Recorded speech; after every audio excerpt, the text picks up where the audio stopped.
What is going on, beautiful people? I am Lee Hammett, the diagnosed self-aware narcissist known as Mental Healness, and welcome to another episode of Dear Mental Healness. In this series, I take survivors' stories and I break them down. Today's episode is going to be about this woman having a string of narcissistic relationships. I'm going to help her out. Stay tuned. Thank you.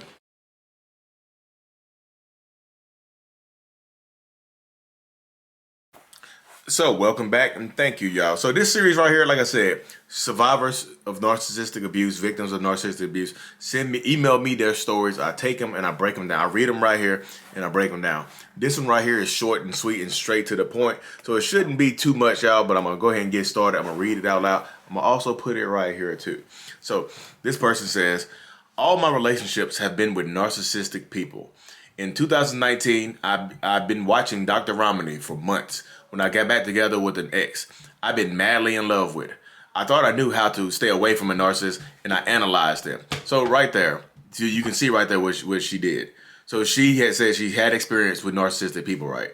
She's had previous experience with narcissists, previous relationships with narcissists.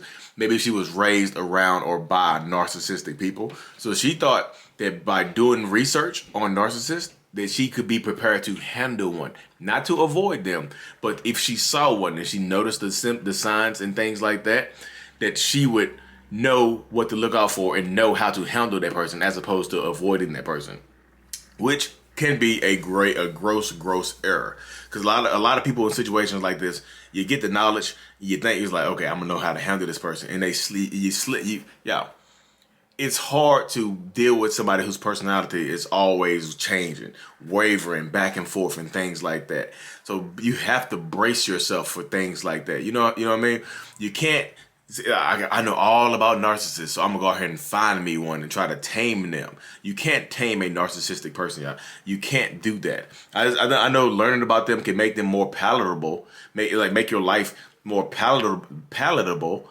If you learn the tips and tricks and things like that, if you cannot leave, if you don't want to leave, but to willingly go into a relationship with a narcissist because you feel like you're armed with knowledge, that can be a little rough right there, y'all.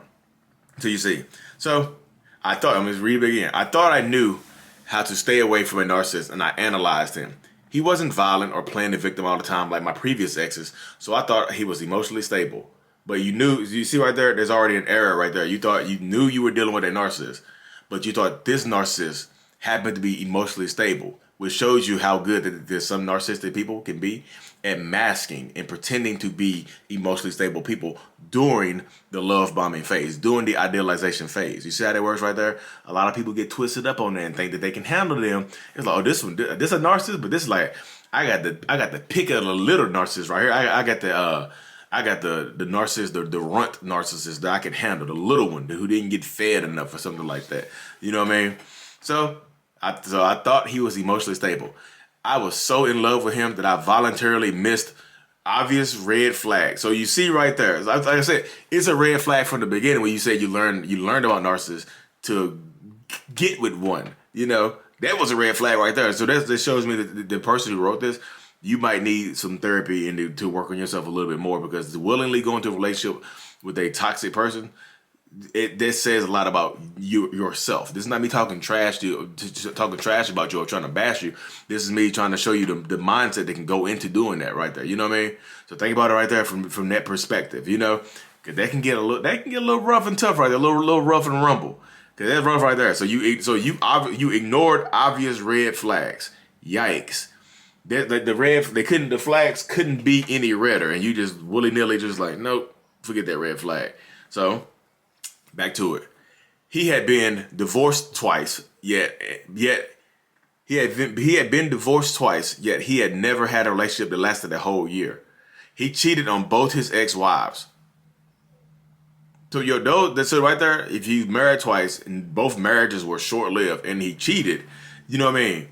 That right there is kind of rough, So he was in a relationship. He was married twice and cheated on both exes. I do a lot of videos on this. That sometimes narcissistic people will be overly honest up front to get you. They just will. They will be overly honest up front, in order to kind of suck you into the relationship, in order to get you to drop your guard down or willingly ignore red flags like this. He's been honest or she's been honest, so they won't do it to me. I trust this honesty right here. This is a level of honesty, Well, at least they're honest. They didn't try to hide it from me, so I guess I guess they won't do it to me. They get you to drop your guard exactly like you did, and they rope you in there and they get you. That's how it happens a lot of times. He cheated on both his ex-wives. He said, here's the biggest red flag right here, y'all. He said all his exes were crazy. Ask yourself this question. So he done cheated on both his exes.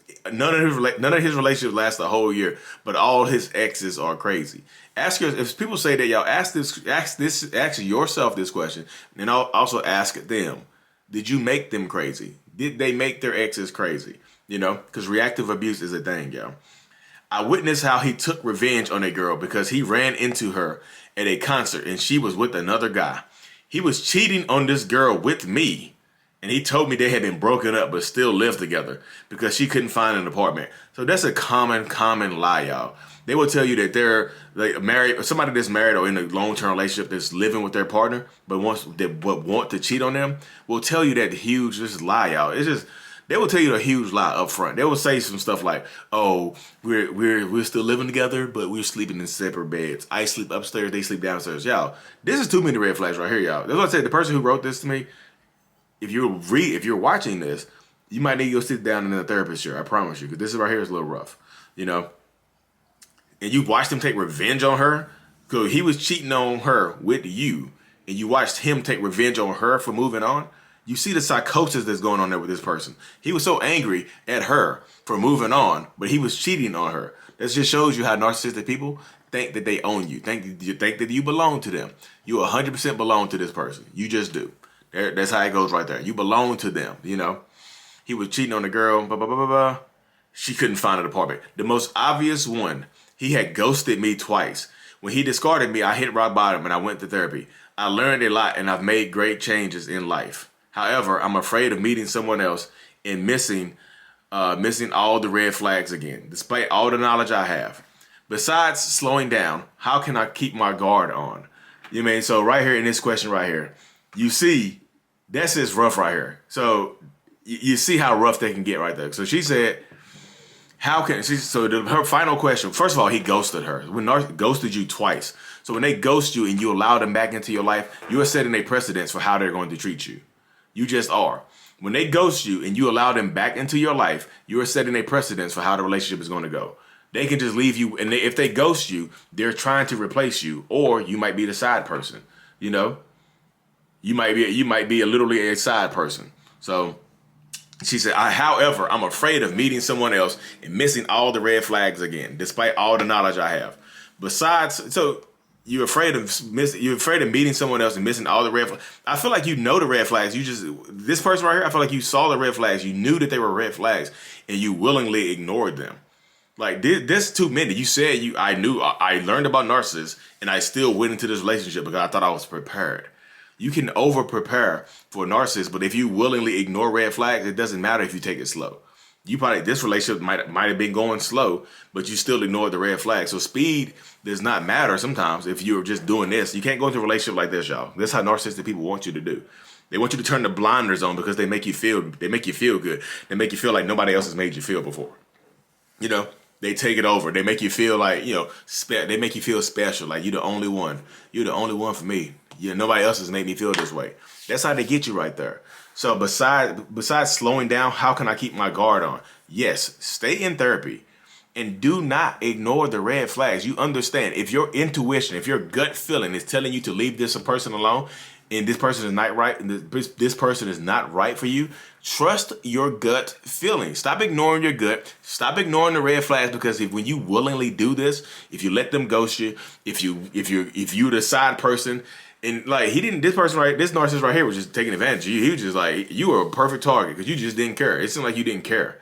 And you were bait. Not bait. You were chum to him. He's just like, okay, cool. You want to ignore the fact that I told you I cheated on 2 wives and all my other relationships, all my exes are crazy. I was cheating with you. You watched me take revenge on the person that I was cheating on you with because they were with someone else. You can't get all these were red flags you were just willingly ignoring. You said it in the beginning. You said in the beginning, I voluntarily missed obvious red flags. That means you were being willfully, you were doing eyes wide shut. That means you were doing this in the relationship. You can't do that in a relationship with a narcissist or anybody else. Don't ignore the red flag. Take back your power, because these people they're gonna run on top of you and not care. And he ghosted you twice and you let him come back. So that's why he might come back again. He might not be done. Take your time. If it doesn't feel right, it don't feel right. It's not, maybe it's not right for you. So many people are scared to be alone that you ignore red flags. You let these people take advantage of you and hurt you and break you down. Don't do that. Do not do that. Because that's how that can get you hurt. But anyways, y'all, if y'all want to, like I say, I do this series every once in a while. I can do them longer. I just broke this one down differently because it was short. You want to take a look? I still have a few more to look at. Dear Mental Healness. So you can shoot me an email at dearmentalhealness.com. At dearmentalhealness@gmail.com. You can shoot it over to me. Keep it as short as possible. I cannot do the really, really long ones. I know some of y'all stories have been going over 20, 30 years. I just can't. If you can condense it down to maybe 2 or 3 screenshots, I can do that. But anyways, y'all, thank y'all for tuning in. Stay tuned, like and subscribe. Mental Healness is out. Peace.